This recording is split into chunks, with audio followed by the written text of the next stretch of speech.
qual que é o horário que mais vai gerar rendimento no meu treino, onde os meus hormônios estão em alta, GH, testosterona, e eu vou aproveitar disso melhor. Então fica comigo, clica no gostei, se inscreva aqui no canal, pois no vídeo de hoje vai estar completamente solucionada a dúvida do melhor horário que você deve treinar musculação. Bom, primeiro de tudo a gente tem que começar entendendo as coisas bem lá para trás. Então, qual que é o princípio básico de um treinamento? O princípio básico de um treinamento vai ser um rompimento, uma destruição, no bom sentido, das nossas fibras musculares. Então, a gente vai oferecer uma resistência ao corpo e o corpo tem que lutar para vencer essa resistência. Porque justamente ele vai entender que aquilo é uma agressão à vida. Porque você entendendo isso, você vai entender que quanto mais o seu corpo se sentir agredido, mais ele vai responder para a hipertrofia. Isso de uma forma tardia, porque naquele momento você está agredindo. E o que se agride não se constrói, se destrói. Mas num contraturno, numa resposta de sobrevivência, logo, você tem que treinar intenso. Por isso que uma das variáveis a mais importante é treinar até a falha. Você começa estruturando um treino baseado no treinamento até a falha concêntrica e depois as outras variáveis vão se encaixar. Ela é uma máxima, ela não é retirada. Se você quiser entender mais sobre isso, lembra de procurar Leandro Twin mais tema, treinamento até a falha, você vai encontrar esse vídeo aqui no canal. Ok, Leandrão, muito legal essa passagem aí no geral. Mas e agora? Qual que é o melhor horário para ir treinar? O melhor horário para você ir treinar é o horário que você vai ter mais rendimento. Porque aí você vai conseguir resistir a um estímulo mais forte. Então, se você rende muito ao acordar, o melhor horário vai ser o acordar. Se é antes de dormir, antes de dormir. Se é 5 da tarde, é 5 da tarde. E o lance do GH mais alto pela manhã? A gente não tem o GH mais alto pela manhã? Mais ou menos. Se você viu esse estudo, talvez você queira revisar ele lendo melhor e entendendo que as pessoas que participaram desse estudo, elas acordavam pela manhã, né? Então eles pegaram um grupo de pessoas que acordavam pela manhã, ou seja, jejuavam durante a noite porque não tinham comido nada, acordavam com o seu GH num pico. E quando comiam, esse pico caía. Então o estudo entendeu que pela manhã é onde você tem o maior índice de GH.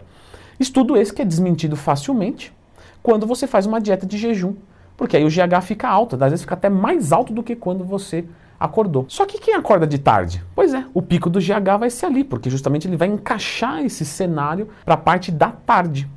Logo, ele deveria treinar ao acordar?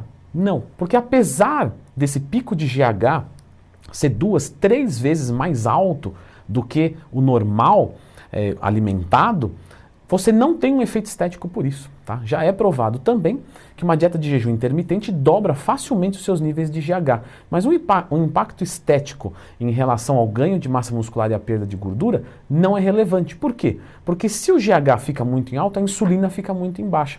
E a insulina é um hormônio anabólico. Logo, você tem a presença de um hormônio anabólico, que é o GH, dependendo do tecido que ele interage. Eu sei que ele é catabólico, né, em alguns sítios específicos, mas aqui o sítio que está interessando para a gente é esse, da massa muscular, porém a insulina fica em baixa. Logo, o jejum tende a melhorar a performance? Não. Ele tende a piorar? Também não, porque depois você vai pegar um período e vai comer tudo o que você deveria comer no seu dia naquela janela. Naquele momento você vai ter uma insulina lá em cima para aproveitar tudo aquilo. Isso é fantástico? Sim, com o GH lá embaixo. Então, no final das contas, ficou um pelo outro. Você trouxe um pico de GH e um vale de insulina. E depois você inverteu. Quando você come frequentemente, você não tem nenhum pico enorme e nenhum vale enorme de insulina. Você está o dia inteiro numa espécie de montanha-russa hormonal entre insulina e GH. Logo, essa tese de que você deve treinar quando o seu GH estiver mais em alta é totalmente irrelevante, porque o GH em si, ele não melhora a performance física de forma momentânea. E a maior prova disso é que se você aplicar GH e for treinar, o rendimento do seu treino é absolutamente igual. Não é mesmo? Nem sempre. Às vezes o GH, quando é colocado de forma exógena, dá um pico de insulina. Como é que o GH vai dar um pico de insulina? É fácil. O GH, lembra que eu falei? Ele é catabólico dependendo do tecido que ele interage. Ele é anabólico na massa muscular, mas ele é catabólico na gordura corporal. Por isso que ele é um hormônio lipolítico. Logo, se ele é lipolítico e ele ataca a gordura, ele é hiperglicêmico, porque justamente ele pega essa gordura e joga na corrente sanguínea para ser utilizada como fonte de energia. Ou seja, ele gera um quadro de hiperglicemia e isso pode gerar sono.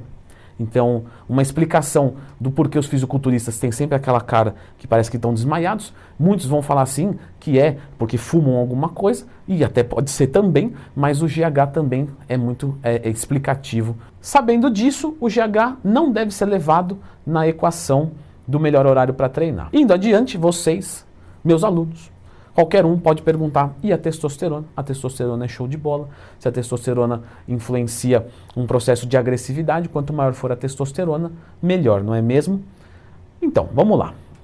A gente sabe, quer dizer, a maioria não sabe, mas então vamos trazer a público isso, que atletas de powerlifter, atletas de força, utilizam muito um pré-treino que é a testosterona suspensão.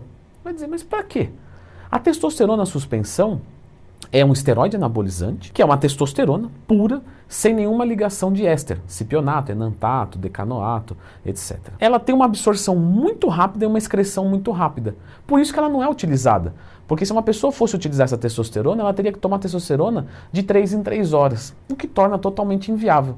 É muito mais fácil colocar um éster, cipionato, fazer uma aplicação semanal ou duas e dar mais conforto para esse paciente que está fazendo uma reposição hormonal. Ele não está usando esteroide para ganhar massa muscular. Agora, essa testosterona suspensão, ela existe. E ela bate muito rápido e vai embora muito rápido. Alguns fisiculturistas é muito menos, tá? Porque é muito mais importante você agredir o seu corpo no limite do que fora do limite se lesionar. Mas um powerlifter precisa treinar numa força incrível. Quanto mais carga ele levantar, para ele vai ser melhor. Então alguns powerlifters, strongmans, etc., tomam uma dose de testosterona suspensão muito grande e isso deixa muito ligado, porque ele fica agressivo e ele levanta mais carga. O mesmo é utilizado, Leandro, com esteroides orais, Dianabol, Halotestin, etc. Sim, o mesmo também é utilizado em estratégias, sendo que eles podem revezar ou até mesmo misturar. Sem querer sair muito do tema do vídeo, eu só estou trazendo isso para que você entenda que a testosterona pode deixar o seu treino com mais agressividade e mais rendimento. Só que aí que tá.